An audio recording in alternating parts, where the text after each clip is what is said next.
Welcome back to Team Castro Universe. We're so excited to have you all here today.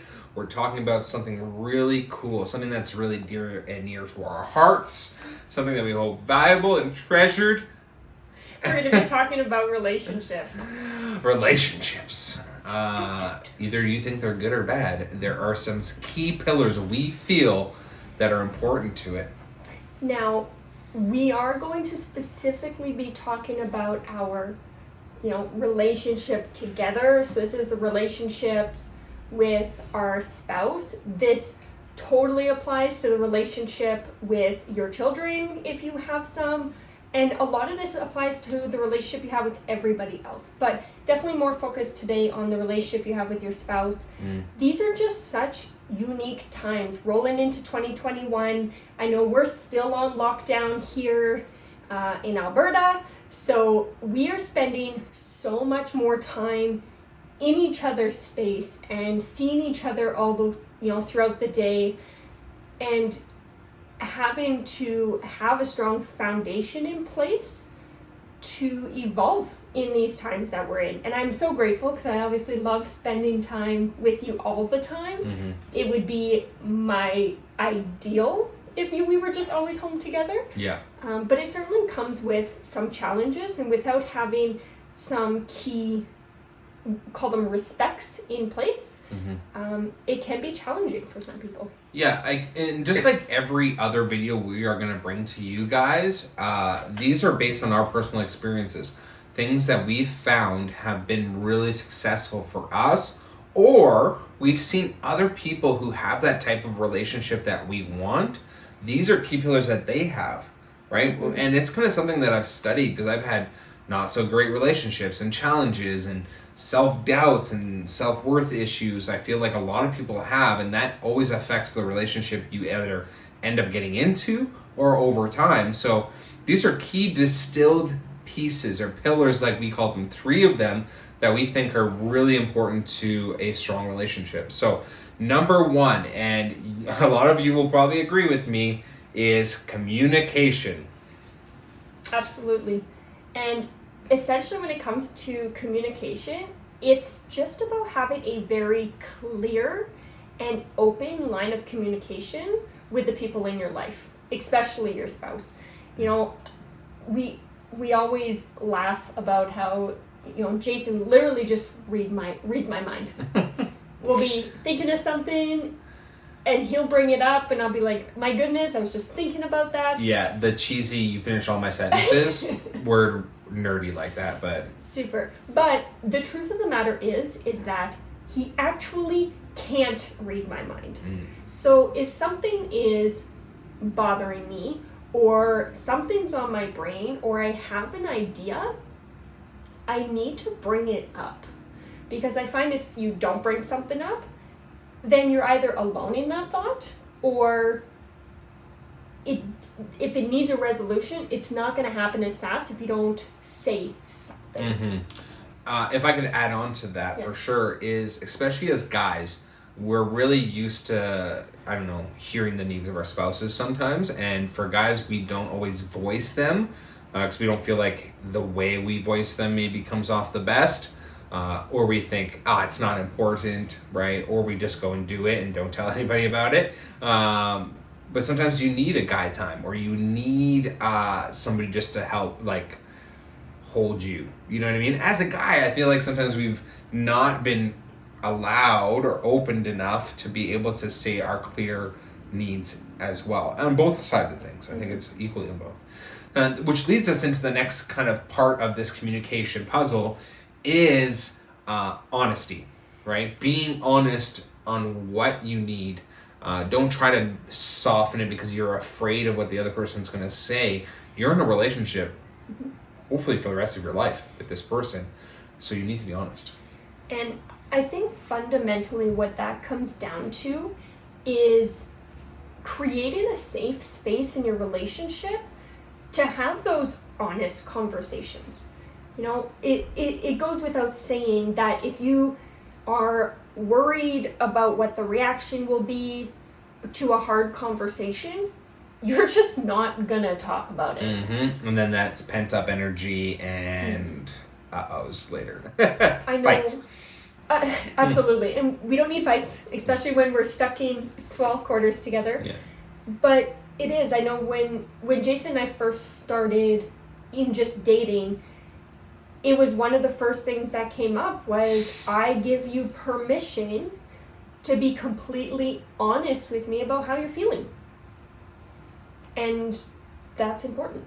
Mm-hmm. Your needs. What do you need to feel love? What do you need to receive love, right? Whether it's how you show it or receive it. There's a great book based on this called The 5 Love Languages, which we think is a core book to having a strong relationship with each other.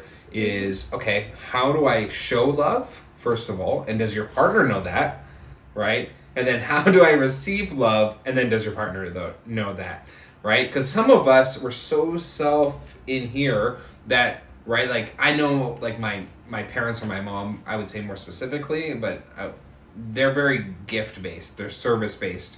They want to show you love by giving you things. They may not always say, hey, I love you and appreciate you, but they show it in a lot of other ways. It took me 20, 30 years to figure that out. I was like, how come my parents don't like sit down and have that like movie conversation with me where they're like, I love you, I'm so proud of you, you're the best son ever, right? Like that conversation wasn't happening in my real life. So I was like, what's wrong? And it wasn't about what was wrong, but it was my understanding of how they were showing me love, right? By discipline, by showing me how they would do things, right? Showing me their skills and their stories. That was how they showed love. And it's funny because the gifts and acts of service is like the bottom of my list. Exactly. It doesn't work. So how you love different people is definitely going to vary. Mm-hmm. Yeah.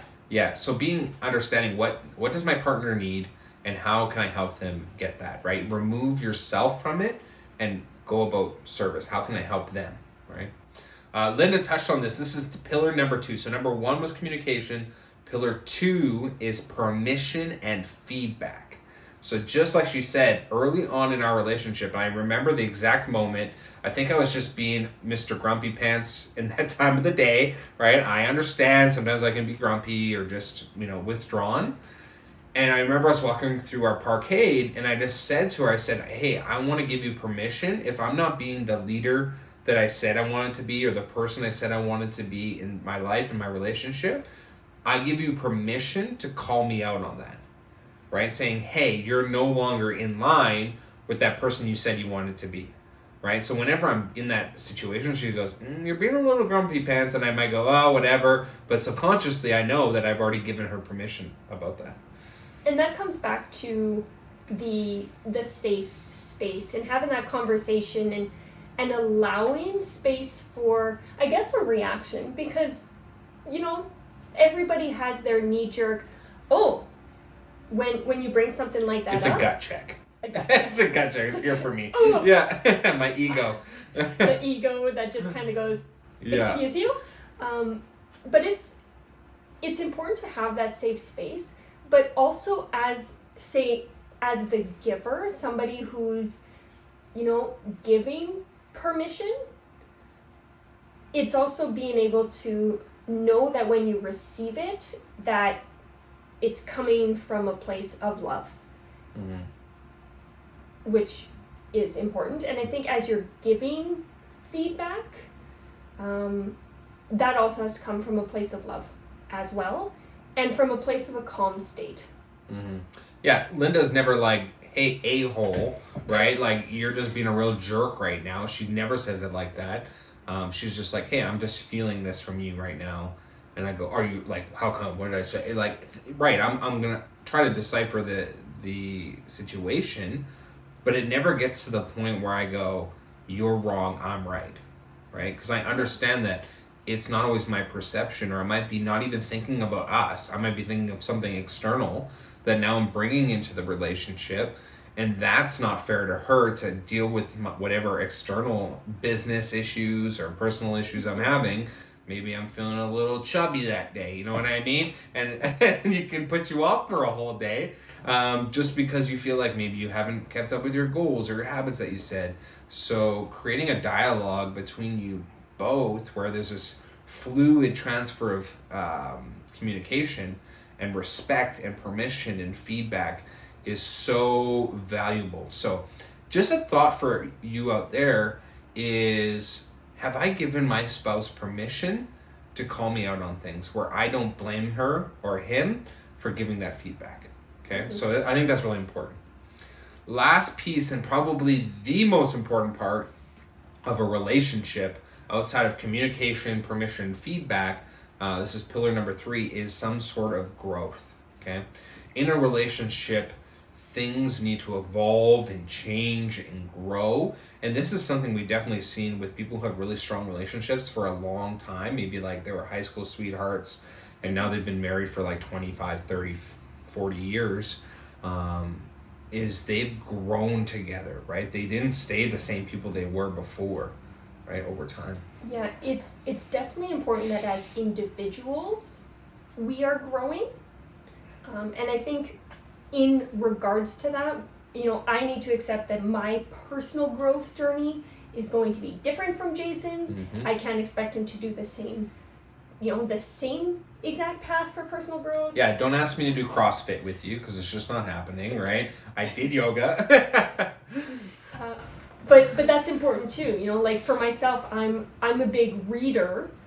I love doing personal development and personal growth through reading, whereas Jason's more audible. So for him, it's videos on personal growth and learning more through action. Mm-hmm. But you have to encourage that. Yeah. Right, and embrace whatever your spouse's growth journey is. Yeah, you want to focus on, hey, am I working on myself to become the best version of me? Okay. And then there's something called partner growth, right? Not personal growth, but partner growth. Strengthening those core relationships. Things like having some sort of sense of adventure, right? Some sort of creativity, right? You think about this is everywhere in nature. This is not just in like humans. We're not special or different, right? The only thing is that plants grow, they evolve, they adapt, they change to their environments, right? And it's their mission to produce and to spread, right? It's their thing. But it's your relationship doing that. If you feel your relationship's just sitting there and it's just rolling along this timeline and it hasn't really changed, and sure you get a dog or sure you got a kid, but like sure you get a new house, but the relationship, the core connection between you two, does it have this playful sense of childism? Does it have this sense of excitement and wonder? And if you felt like you've lost that, it's checking in and saying, how can we bring that back? And Lynda's done a few things to definitely spark it. She's more creative than I am, I would say, in that area. But I think we keep the silliness in our relationship, and that helps a lot. And I mean, obviously I want to share a few ideas that we have done. In terms of the partner growth, it's things like we have gratitude journals that we do together, right? It's, we hold each other accountable to doing it, but we also do it together. Doing a vision board together, doing your New Year's resolution goals, or just any time of year goals, talking about those things together, sharing them, finding ways you can, play with those. Recently for the new year, I also made a date jar. And that's another idea to just, spark adventure in your life. So whenever date night comes around, we can just pick a stick out of the jar, do something new and adventurous that brings us together. Yeah, and that's so great. If you're feeling a little stagnant or you're feeling a little like empty, that's a great way to fill up the jar again. It's just by pulling something out of the jar. Lots of popsicle sticks. And yeah, having a clear vision for your relationship too, right? Do you guys know where you're going together, right? That's always a big thing I find for us. Even we're always reflecting on what our life is going to look like 20, 30, 40 years from now, right? When we have kids or grandkids, what's that vision of our life look like? How often do we reflect on that? That's just something interesting for me that I love doing, and it always has a sense of wonder and excitement of what our life is going to look like when we have an amazing house and we have the grandkids over and whatever else, okay? One last thing that I think is, to sum up the growth portion of a relationship, is some sense of spirituality. Now, this doesn't mean you have a religious belief that you attach to. It can be, that is definitely a strong portion of a relationship. But is it some sort of spirituality? Do you believe in the universe? Do you meditate? Right? Things like that. And it could be religion. Maybe, you as a family go to church together. Mm-hmm. But I think fundamentally having and sharing the same foundation in values is absolutely important. Anytime you're looking to, decide on a life partner you're going to spend your time with. Yeah, and it's removing ourselves again. Like I said, remove yourself so you can focus on your spouse, but it's removing you both from the relationship time and giving it to something higher than yourself. Whether that's just taking a moment to be with your thoughts and creating clarity and space.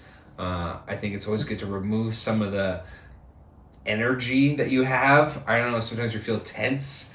You need to release that, and I think that's all part of the spirituality part of it, is clearing yourself to show up to your relationship in a better state than you were before. Love it? Love it.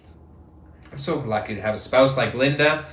She makes me better every single day. I think we leveled each other up. That's something we always say, is we make each other better. Mm-hmm. We were great when we showed up and found each other, which we'll speak about in maybe another video of how to find your perfect spouse. I've got that question a lot lately. And if you want to hear about how to attract your perfect spouse, make sure you leave a comment or send us an email or something like that. Last thing I want to talk about before we leave you all today is a reminder of our Team Castro Universe Foundation. This is where you can nominate somebody really special to you. Maybe somebody that has just been selfless, right? Maybe it's a spouse who hasn't been recognized enough and that you need to make up some of that, and just by recognizing them for doing an amazing job. Or maybe somebody's in need and they could use $100. We're doing $100 a month for 2021, and we hope people will join in with it and create a little bit more excitement, and maybe we do some extra stuff with it. But that's Nominate down below. There's a link for that. If you liked what you saw, make sure you like the video. If you want to see more of our content, make sure you subscribe. And if you know somebody would benefit from our stuff, our conversations that we're having here, make sure you share these videos with them. We also have a podcast out now. There's a bunch of videos that we've done already so far for the year. They'll be on there in the audio version, Spotify, Google, Apple Podcasts. Download them, save them for later in the car or whatever else you're doing. It'll be another great resource for you all. So thanks for showing up. Talk to you guys soon. See ya.